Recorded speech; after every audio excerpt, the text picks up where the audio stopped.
So we're here at the Sharjah International Book Fair, and we've had a number of authors who's going to have a very busy session tonight, because at 6 p.m. is also the big semi-final between Australia and Pakistan, and amongst the authors doing a talk is Mr. Mihir Bose, who's very kindly joined us. Thank you for joining us and welcome to Sharjah. Well, thank you. It's a pleasure being here. Great international book festival.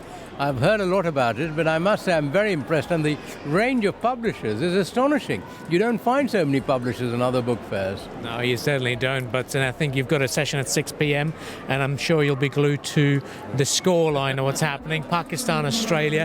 Who's going to be the favourites to win this T20 World Cup now? I think Pakistan. Yeah. The way they've played is absolutely astonishing. One must qualify.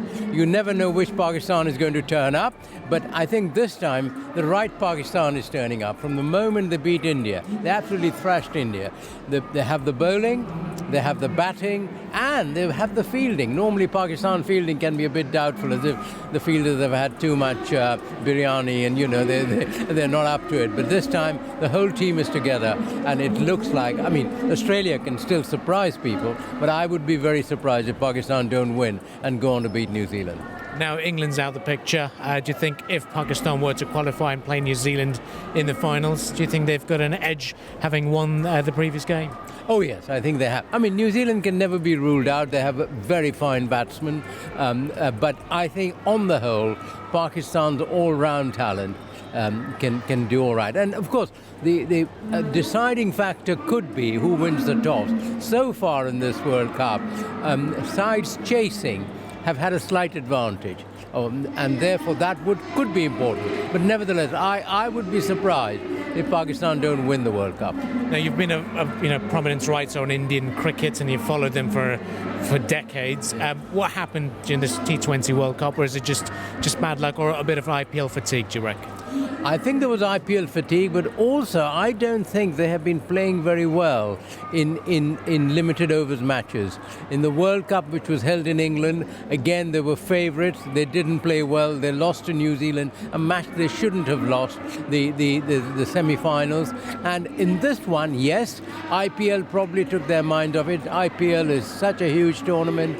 They make so much money out of IPL, so that could be a factor. But I think living in the bubble has also been a factor, and I'm not sure, with great respect to the great Virat Kohli, how much his leadership in T20 play and in one-day matches, I'm not sure how much his leadership has been on the, if you like, the beneficial good side.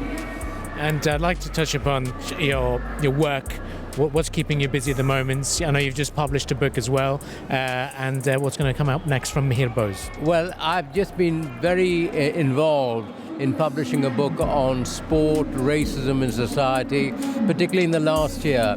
The whole subject of race has opened up.